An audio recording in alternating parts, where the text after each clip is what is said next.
하나님 말씀 보겠습니다.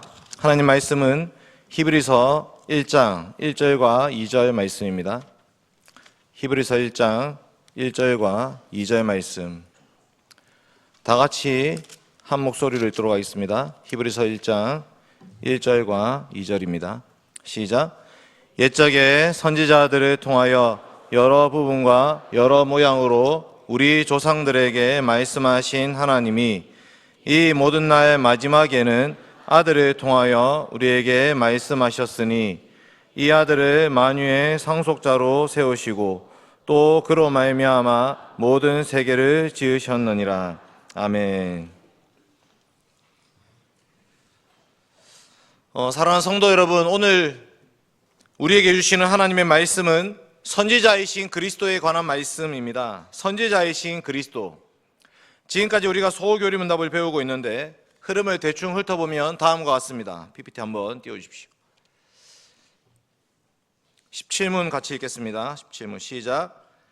아담의 타락으로 말미암아 모든 인류는 죄와 비참의 상태에 빠지게 되었습니다. 네, 죄와 비참의 상태에 빠졌습니다. 20문 시작. 그렇지만 하나님은 그 중에서도 어떤 이들을 택하셔서 은혜 언약을 맺으시고 구속자를 보내셔서 그들을 죄와 비참의 상태에서 건져내시고 구원의 상태에 이르게 하셨습니다. 네, 구속자를 보내셨습니다. 23문 시작. 그리스도께서는 우리의 구속자로서 선지자와 제사장과 왕의 직분을 수행하십니다. 네, 여러분, 그러니까 우리가 예수님을 믿습니다, 예수님을 그리스도로 믿습니다 라고 믿고 고백할 때에 그분은 우리의 은혜 언약의 중보자, 선지자와 제사장과 왕으로 믿고 고백하는 것입니다. 구약시대의 하나님은 선지자, 제사장, 왕을 보내셔서 하나님 백성들을 구원하셨습니다. 예수님은 마지막 선지자, 큰 선지자로 오셔서 우리에게 하나님 말씀을 선포하시는 분이십니다. 오늘 말씀에 두 번이나 반복해서 나오는 말이 있습니다. 제가 한번 읽어드리겠습니다.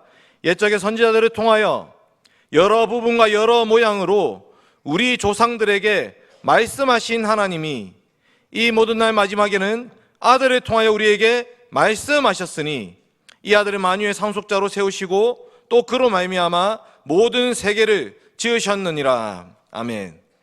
여기 두 번이나 반복해서 나오는 말은 말씀하시다라는 것입니다. 구약시대에도 말씀하신 하나님이시고 이 모든 날 마지막, 즉 종말에도 말씀하시는 하나님이신 것입니다.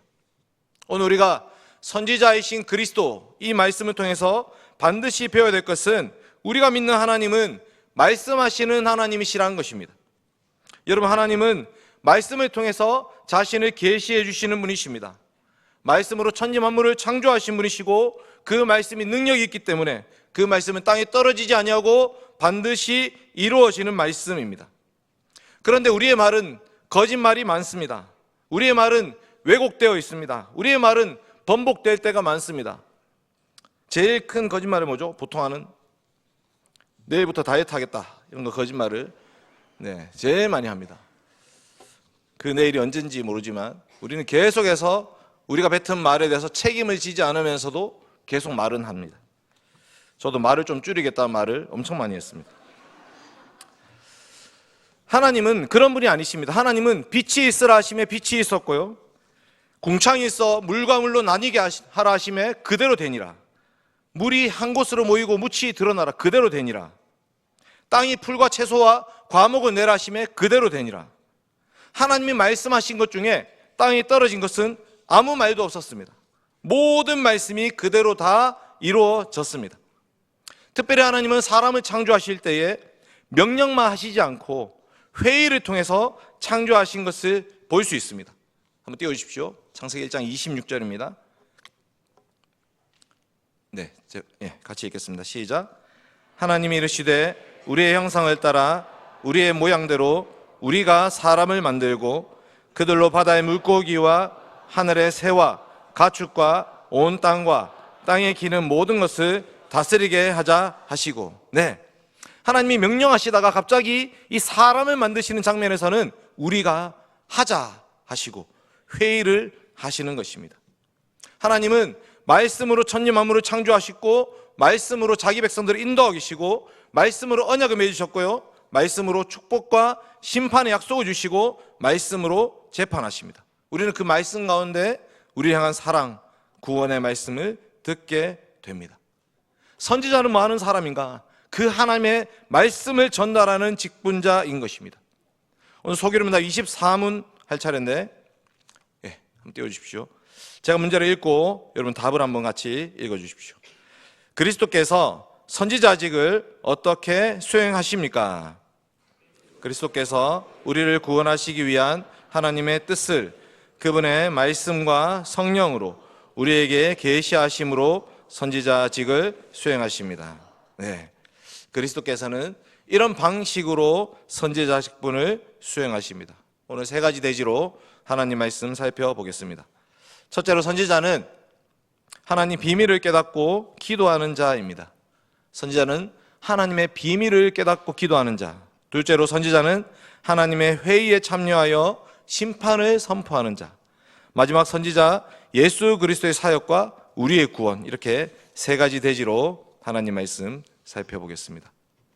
첫째로, 선지자는 하나님의 비밀을 깨닫고 기도하는 자입니다. 여러분, 성경에서 선지자라는 표현이 제일 처음 나오는 곳이 어디일까요? 성경에 선지자가 제일 처음으로 선지자라는 표현이 나오는 그 구절은 어디일까요? 창세기 20장 7절 말씀입니다. 같이 한번 읽겠습니다. 20장 7절 시작. 이제 그 사람의 아내를 돌려보내라. 그는 선지자라. 그가 너를 위하여 기도하리니 내가 살려니와 내가 돌려보내지 아니하면 너와 내게 속한 자가 다 반드시 죽을 줄 알지니라. 아멘. 아브라함이 아내 사라가 그라랑 아비멜렉에 갔을 때에 그때 하나님이 아비멜렉이 나타나셔서 심판을 선포하셨습니다. 그때 하신 말씀입니다. 이제 그 사람의 아내를 돌려보내라. 아브라함의 아내 사라를 돌려보내라. 그는 선지자다. 그가 너를 위하여 기도할 것이다. 하나님은 아브라함을 선지자로 보내셨습니다. 여기서 이 선지자 역할은 기도하는 역할입니다. 선지자는 하나님의 편에 서서 하나님 말씀을 전해야 됩니다. 그런데 단지 하나님의 말씀을 선포하는 것으로 끝나지 않습니다. 그 들은 말씀, 그 전해진 말씀을 가지고 하나님 앞에 엎드려 기도하는 것까지도 감당해야 됩니다. 아브라함이 그랄 왕 아비멜렉을 위해서 기도했습니다. 20장 17절, 아브라함이 하나님께 기도하며 하나님의 아비멜렉과 그의 아내와 여종을 치료하사 출산하게 하셨으니. 아멘. 선지자는 기도하는 직분자인 것입니다. 하나님 말씀을 깨닫고 선포할 뿐만 아니라 그 말씀으로 기도하는 사람이 선지자입니다. 하나님이 이 아브라함을 친구라고 부르십니다. 친구. 이사야 41장 8절에 이렇게 나옵니다. 그러나 나의 종 너 이스라엘아, 내가 택한 야곱아, 나의 벗 아브라함의 자손아. 하나님이 아브라함을 나의 벗이라고 부르십니다. 야고보서도 그렇게 말합니다. 한번 읽어볼까요? 2장 23절 시작. 아브라함이 하나님을 믿으니 이것을 의로 여기셨다는 말씀이 이루어졌고 그는 하나님의 벗이라 칭함을 받았네. 나의 벗 아브라함, 그는 하나님의 벗이라고 칭함을 받았나니. 역대하 20장 7절에도 나옵니다. 개역 개정에는 주께서 사랑하시는 아브라함 이렇게 나오지만 개역 한글판에는 이렇게 번역했습니다. 개역 한글판 시작. 우리 하나님이시여, 전에 이 땅 거민을 주의 백성 이스라엘 앞에서 쫓아내시고 그 땅으로 주의 벗 아브라함의 자손에게 영영히 주지 아니하셨나이까. 아멘. 여러분, 하나님이 아브라함을 벗이라고, 친구라고 부르고 계십니다. 여러분, 친구가 무슨 의미겠습니까? 하나님 왜 아브라함을 친구라고 부르셨을까요? 성경에서 이 친구는 비밀을 공유하는 사람을 뜻합니다. 아모스 3장 7절에 이렇게 나옵니다. 주 여호와께서는 자기의 비밀을 그 종 선지자들에게 보이지 아니하시고는 결코 행하심이 없으시리라. 하나님 반드시 하나님 말씀, 그 비밀을 선지자들에게 말하고 행하신다는 말씀입니다. 요한복음 15장 15절에 친구를 이렇게 정의하고 있습니다. 보십시오. 요한복음 15장 15절 시작. 종이라 하지 아니하리니 종은 주인이 하는 것을 알지 못함이라. 너희를 친구라 하였노니 내가 내 아버지께 들은 것을 다 너희에게 알게 하였음이라. 아멘. 예수님이 사도들, 제자들을 친구라고 부르면서 아버지께 들은 그 비밀을 가르쳐 준다고 말하고 있습니다. 여러분, 우리도 친구에게 이렇게 말합니다. 이건 비밀인데 너만 알고 있어라. 근데 우리는 이 비밀이 새 나가죠. 비밀이 새어 나갑니다. 너만 알고 있어라 말을 여러 번 하니까. 하나님의 비밀은 그렇지 않습니다. 하나님은 하나님의 비밀을 선지자들에게 말해서 그 선지자들을 통해서 비밀이 폭로되게 하시는 것입니다. 하나님은 지금 아브라함을 친구로 부르셨습니다. 그러니까 선지자는 무미건조하게 자기 인격과 통하지 않고 그냥 말씀을 전달받아서 전하는 그런 사람이 아닙니다. 골방에서 하나님을 만나는 사람이고 하나님 말씀을 들었던 사람이고 그 말씀 가운데 하나님의 뜻을 깨달았던 사람이고 그 말씀을 전할 뿐만 아니라 그 말씀으로 백성들을 위해서 기도하는 사람이 바로 선지자이며 하나님의 친구였던 것입니다. 아브라함은 그랄 왕 아비멜렉을 위해서만 기도했던 사람이 아닙니다. 창세기 18장 한번 찾아볼까요? 요거는 구절을 좀 찾으면 좋겠습니다. 창세기 18장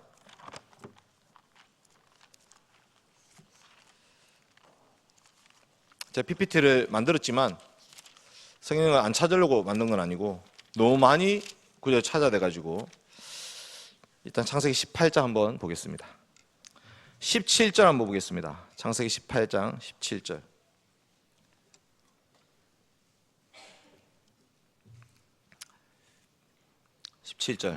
시작. 여호와께서 이르시되 내가 하려는 것을 아브라함에게 숨기겠느냐. 아멘. 진짜 친구한테 하는 말은 같죠.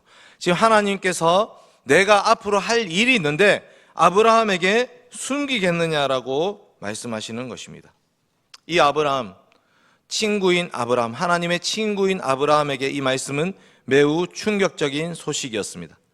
처음에는 아브라함에게 세 사람이 찾아왔습니다. 그런데 두 사람이 떠나가고 한 분만 남았습니다. 이 세 분이 찾아온 이유는 뭐냐면 내년에 사라를 통해서 이삭이 태어날 것을 예언하기 위함이었습니다. 그런데 두 사람은 떠나가고 한 분만 남아있는 상황. 보십시오. 2절 말씀 보겠습니다. 18장 2절 말씀 같이 읽겠습니다. 시작. 눈을 들어본즉 사람 셋이 맞은편에 서 있는지라. 그가 그들을 보자 곧 장막문에서 달려나가 영접하며 몸을 땅에 굽혀. 세 분이 서 있었죠. 그런데 16절 보십시오. 16절. 18장 16절. 시작. 그 사람들이 거기서 일어나서 소돔으로 향하고 아브라함은 그들을 전송하러 함께 나가니라. 그분들은 소돔으로 갔습니다. 두 분이. 19장 1절 해볼까요? 19장 1절. 19장 1절. 시작. 저녁 때 그 두 천사가 소돔에 이르니 마침 롯이 소돔 성문에 앉아 있다가 그들을 보고 일어나 영접하고 땅에 엎드려 절하며. 아브라함 했던 것과 똑같이 롯도 그들을 영접하고 절했습니다. 이 두 분은 천사였고 한 분이 남아 있습니다. 18장 22절 말씀. 18장 22절 같이 읽겠습니다. 18장 22절 시작. 그 사람들이 거기서 떠나 소돔으로 향하여 가고 아브라함은 여호와 앞에 그대로 섰더니. 한 분이 여호와이셨습니다. 여호와 하나님 앞에 서 있는 이 아브라함, 여호와 하나님께서는 자기 친구인 이 아브라함에게 비밀을 말해주는 것입니다. 그게 20절부터 23절까지 말씀인데 한번 띄워주십시오. 창세기 18장 20절 23절 20절 21절 23절 같이 읽겠습니다. 시작.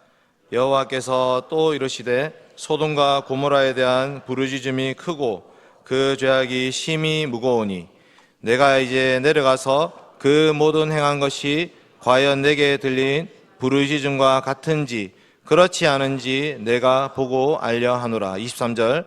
아브라함이 가까이 나아가 이르되 주께서 의인을 악인과 함께 멸하려 하시나이까. 오늘 말씀은 예시입니다. 예시. 선지자가 도대체 무엇을 하는 직분자인가? 하나님의 친구다. 하나님께서 하나님의 비밀을 가르쳐 주신다. 그런데 그 비밀의 말씀 가운데 하나님의 아브라함에 주신 말씀은 소돔과 고모라를 멸망시키겠다는 말씀이었습니다. 그것도 내가 눈으로 확인하고 나서 심판하겠다고 말씀하신 것입니다. 그때 아브라함이 하나님께 나아가서 말합니다. 하나님, 주께서 의인을 악인과 함께 멸하려고 하십니까? 아브라함은 그 소돔과 고모라에 대한 소식을 듣자마자 거기 내 조카 롯이 있는데, 소돔과 고모라에는 내가 사랑하는 그 조카 롯이 살고 있는데, 이 하나님의 뜻, 하나님의 비밀을 알게 된 아브라함은 가만히 듣고만 있을 수가 없었던 것입니다. 간절히 기도하기 시작합니다. 하나님, 만약 거기에 의인 50명이 살고 있다면 어떻게 하시겠습니까? 하나님은 공의로우신 분이 아니십니까? 어떻게 의인을 악인과 함께 멸하십니까? 주님이 말씀하시죠. 50명이 있으면 이 지역을 용서해 주겠다. 하나님, 그러면 5명이 부족하면 어떻게 하시겠습니까? 멸하지 않겠다. 40명은요? 멸하지 않겠다. 30명은요? 그리하지 않겠다. 20명은요? 그리하지 않겠다. 주여, 노하지 마시옵소서. 10명이 있다면요? 멸하지 않겠다. 이렇게 기도가 끝이 납니다. 지금 아브라함은 하나님과 함께 대화를 하는 것처럼 보이기도 하고 협상을 하는 것처럼 보이기도 합니다. 여러분, 이 기도가 왜 이렇게 끝났을까요? 왜 10명에서 끝났습니까? 김홍준 박사님은 이 10명이 교회를 이루는 최소 단위였기 때문이라고 설명합니다. 근데 저는 이 말씀을 통해서 알게 된 것은 하나님은 의인을 악인과 함께 멸하지 않는다는 것을 알게 되었습니다. 이 말씀이 계속 반복되면서 하나님은 공의로우신 하나님이시기 때문에 의인을 악인과 함께 멸하지 않으시는 분이시구나. 롯이 정말 의인이라면 하나님은 그 롯을 살려두시겠구나. 여러분, 소돔과 고모라에 의인이 몇 명이 있었습니까? 결론적으로 몇 명이 있었습니까? 3명이죠. 3명. 롯의 아내는 뒤돌아보았다가 소금 기둥이 되어버렸습니다. 선지자는 무엇을 하는 사람인가? 하나님의 뜻, 하나님의 비밀을 깨달을 뿐만 아니라 그것을 선포하고 가르칠 뿐만 아니라 하나님께 나아가서 엎드려 기도하는 사람입니다. 그 선지자 직분을 우리 주 예수 그리스도께서 성취하신 것입니다. 다음으로 선지자는 하나님의 회의에 참여하여 심판을 선포하는 자입니다. 여기 예레미야 23장 한번 찾아보겠습니다. 예레미야 23장입니다. 예레미야 23장.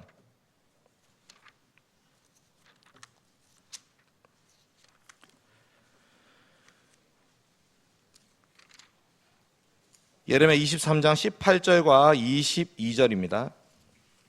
예레미야 23장 18절과 22절입니다.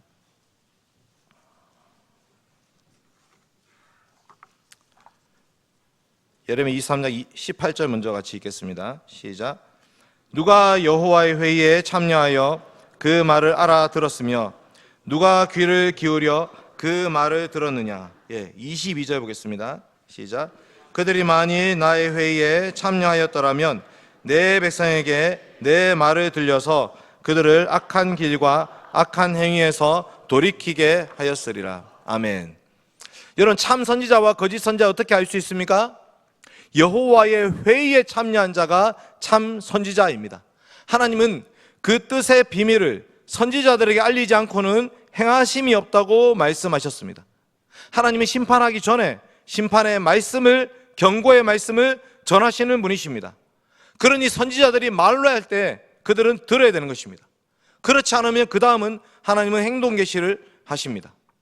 선지자는 하나님의 회의에 참여하여 그 뜻을 들어야 됩니다. 있는 그대로 전파해야 됩니다. 자신의 생각과 사상을 주입하면 안 됩니다.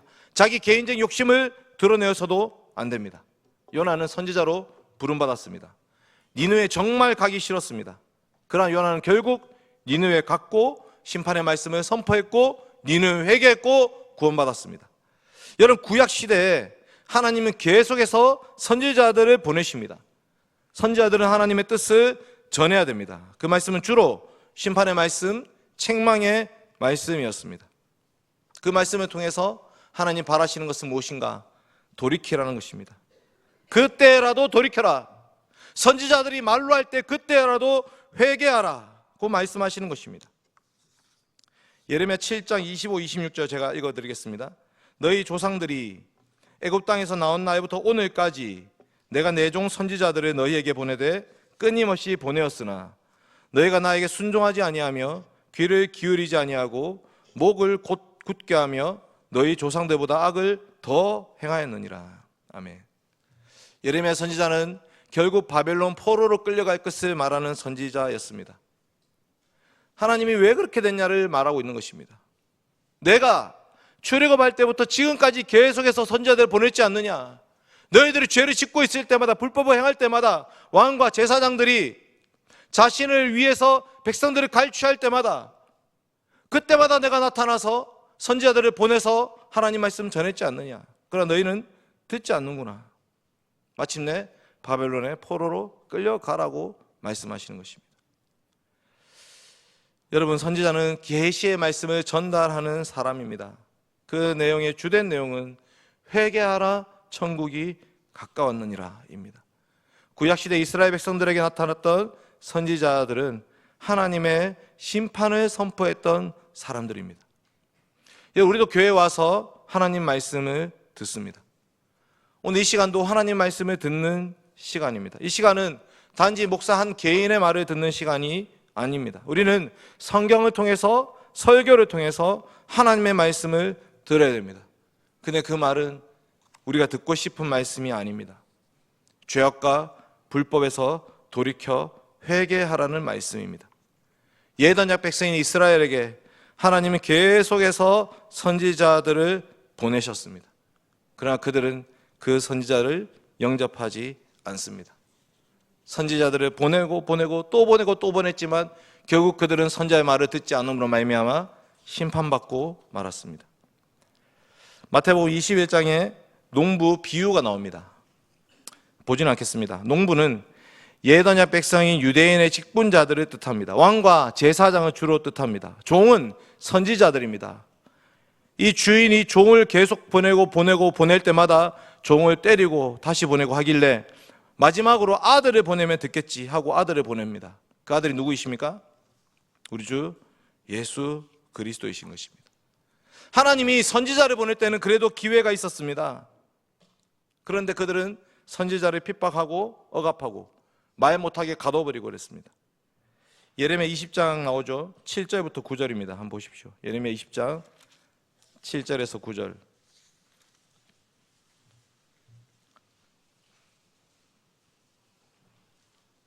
예레미야 20장 7절에서 9절.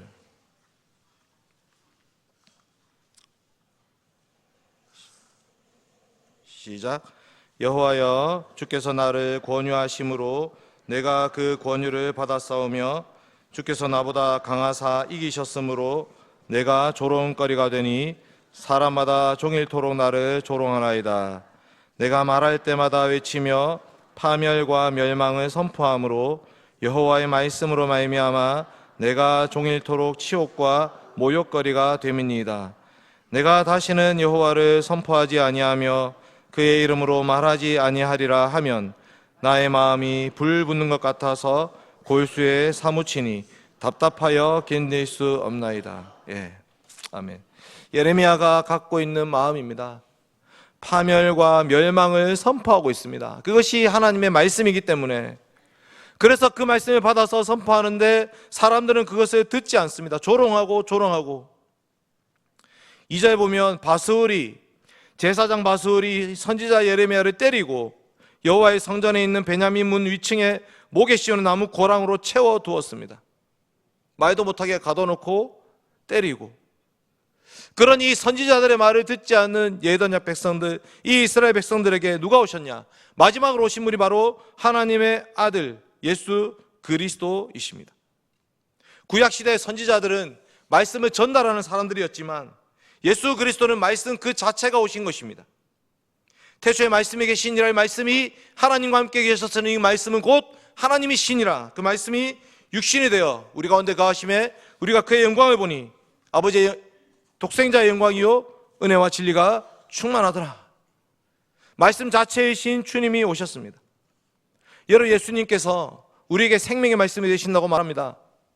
예수님이 생명의 말씀이 되시는 것은 예수님이 그 모든 진노와 심판을 한 몸에 다 받으셨기 때문입니다. 예수님이 우리에게 생명이 되는 것은 예수 그리스도께서 십자가를 걸어가셨기 때문입니다. 내가 받아야 될 심판과 진노를 주님이 다 받으셨기 때문에 우리에게 구원의 말씀, 영생의 말씀이 되는 것입니다. 예수님의 제자들은 그 주님을 만났고 손을 내밀어서 못자국 만져보았고 창에 찔린 옆구리도 만져보았습니다. 이 심판의 말씀을 선포하는 자들이 선지자인 것입니다. 우리가 죄를 지었는데, 우리가 멸망받아 마땅한 자들인데 우리 대신 주님이 그 심판을 받으셨습니다. 그래서 오늘 말씀이 있는 것입니다. 히브리서 1장 1절과 2절 말씀은 그냥 옛날부터 하나님이 말씀하셨구나를 가르쳐주기 위해서 주신 말씀이 아닙니다. 하나님의 아들 예수 그리스도께서 왜 오셔야 했나를 보여주는 말씀인 것입니다. 다시 한번 읽어보겠습니다. 히브리서 1장 1절과 2절 말씀 읽어보겠습니다. 같이 읽겠습니다. 1절과 2절 말씀 시작. 옛적에 선지자들을 통하여 여러 부분과 여러 모양으로 우리 조상들에게 말씀하신 하나님이 이 모든 날의 마지막에는 아들을 통하여 우리에게 말씀하셨으니 이 아들을 만유의 상속자로 세우시고 또 그로 말미암아 모든 세계를 지으셨느니라. 아멘. 이것은 그냥 무미건조한 기독론, 예수님은 누구이신가를 보여주는 말씀이 아닙니다. 이제 마지막 기회라고 말하고 있는 것입니다. 옛적에는 조상들에게는 선지자들을 통해서 말했지만 이제는 마지막으로 아들이 오셨다. 이제 아들이 오셨으니 그 아들을 믿지 아니하는 자는 영원한 심판과 형벌을 받게 될 것을 말하고 있습니다. 이 히브리서는 아들이 누구인지 계속 가르쳐 줍니다. 2장 3절 말씀 한번 띄워주십시오. 2장 3절 말씀.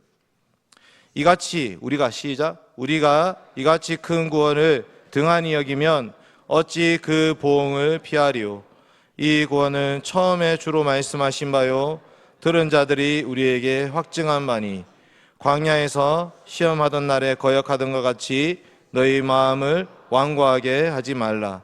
형제들아, 너희는 삼가 혹 너희 중에 누가 믿지 아니하는 악한 마음을 품고 살아계신 하나님에게서 떨어질까 조심할 것이요 오직 오늘이라 일컫는 동안에 매일 피차 권면하여 너희 중에 누구든지 죄의 유혹으로 완고하게 되지 않도록 하라.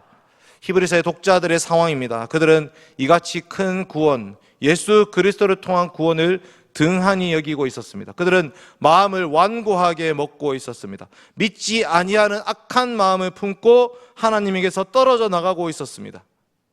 우리 주 예수 그리스도의 십자가에 못 박혀 죽으신 것은 그 구약시대의 모든 선지자들이 말했던 그 모든 심판의 말씀을 홀로 한 몸을 다 받으신 그 죽음이었습니다.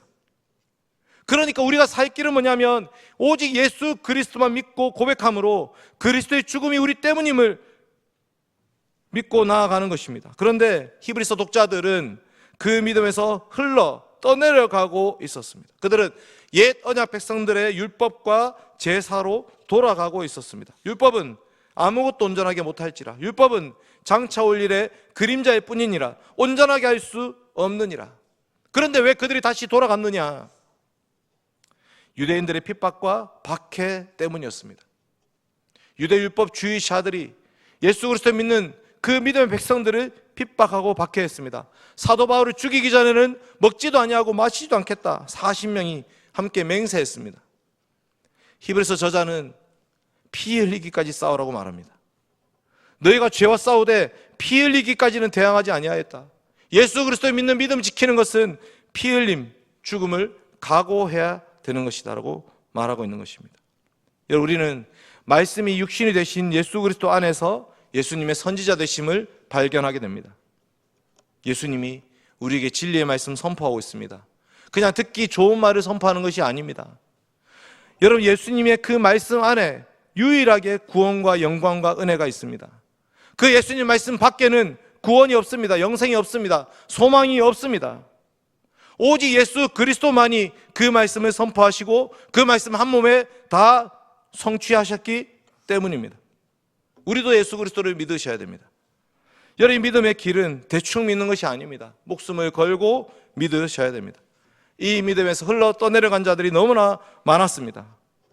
그래서 히브리서 11장은 믿음의 선진들을 기록하고 있습니다.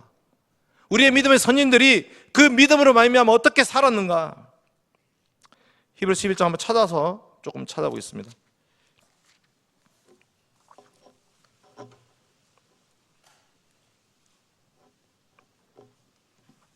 모세가 어떻게 살았습니까? 24절부터 26절입니다. 모세부터 한번 보겠습니다. 24절에서 26절 시작.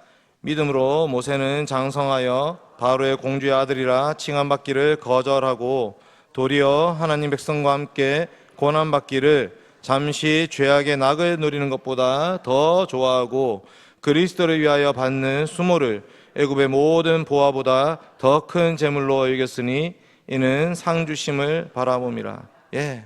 모세는 바로의 공주의 아들 떵떵거리면서 살 수 있었습니다. 그 왕궁에서 살 수 있었습니다. 그러나 하나님 백성들과 함께 고난받기를 더 좋아했습니다. 그리스도를 위하여 받는 수모, 이 그리스도를 위하여 받는 수모로 말은 그리스도처럼 받는 수모라고 볼 수 있습니다. 예수님께서 십자가의 길을 가신 것처럼 모세도 그 길을 걸어갔다고 볼 수 있고요. 또 그리스도를 위하여 받는 수모는 그리스도의 백성들을 위해서 받는 수모입니다. 하나님 백성들은 저렇게 핍박받고 억압받고 노예로 살고 있는데 나는 이렇게 왕궁에 앉아서 떵떵거리며 살 수 있는가? 그리스도를 위하여 받는 수모를 애굽의 모든 보화보다 더 큰 재물로 여기면서 기꺼이 그들과 함께 고난받기를 즐겨하였습니다. 35절 보겠습니다. 35절 시작. 여자들은 자기의 죽은 자들을 부활로 받아들이기도 하며 또 어떤 이들은 더 좋은 부활을 얻고자 하여 심한 고문을 받되 구차히 풀려나기를 원하지 아니하였으며, 죽었다는 거죠. 순교를 당했습니다. 구차하게 풀려나지 않고 고문 가운데 들어갔습니다.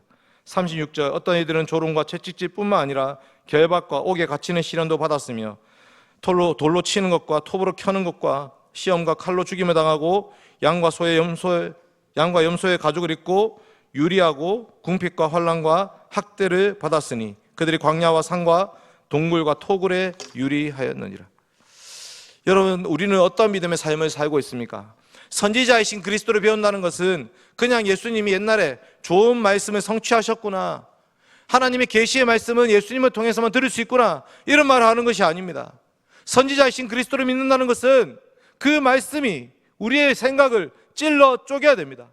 우리의 마음과 생각과 뜻을 감찰하시는 그 말씀 앞에 우리를 완전히 드러내야 됩니다. 우리의 눈과 귀와 입으로 지은 모든 죄악들, 우리의 손과 발이 지었던 죄악들, 우리의 마음과 생각이 짓고 있는 죄악을 낱낱이 드러내야 됩니다. 그게 바로 선지자이신 그리스도를 믿는다고 고백하는 것입니다. 선지자들이 얘기했던 심판의 말씀, 책망의 말씀, 우리도 그 말씀 앞에 서야 되는 것입니다. 우리 하나님은 소멸하는 불이십니다. 오늘은 선지자이신 그리스도를 배우지만 내일은, 다음 주는 제사장이신 그리스도를 배울 것입니다. 왜 제사장이 필요한가? 선지자의 그 말씀 앞에 찔림이 없는 자들에게는 제사장도 의미가 없는 것입니다. 병든 자에게라 의원이 쓸데 있습니다. 건강한 자에게는 의원이 쓸데 없습니다. 우리가 선지자의 그 말씀이, 심판의 말씀이 지금 우리를 향한 말씀이라는 것을 듣고 아멘으로 화답하는 자만이 예수 그리스도의 은혜를 덧입을 수 있는 것입니다. 성령 하나님은 계속 우리로 하여금 말씀이신 주님 앞으로 나아가도록 하십니다. 오직 그리스도 안에서만 생명과 구원이 있다라는 것을 말씀하십니다. 우리는 이 선지자이신 그리스도, 이 말씀을 통해서 진리의 말씀 앞에 나아가야 됩니다. 우리를 책망하고 우리를 찌르고 계십니다. 우리의 죄악과 불법을 우리는 함께 고백하면서 하나님께 회개의 기도를 해야 됩니다. 이제 말씀을 정리하고 마치겠습니다. 여러분, 선지자는 하나님 비밀을 폭로할 뿐만 아니라 그 비밀의 말씀을 깨닫고 기도하는 자였습니다. 그리고 하나님의 회의에 참여해서 심판을 선포하는 자였습니다. 그리고 선지자는 예수 그리스도께서 참 선지자로 오셔서 우리의 구원을 이루고 계십니다. 이 말씀을 기억하면서 오늘 하루 믿음 안에 살아가는 우리 모든 교회 성도님 되시길 바랍니다.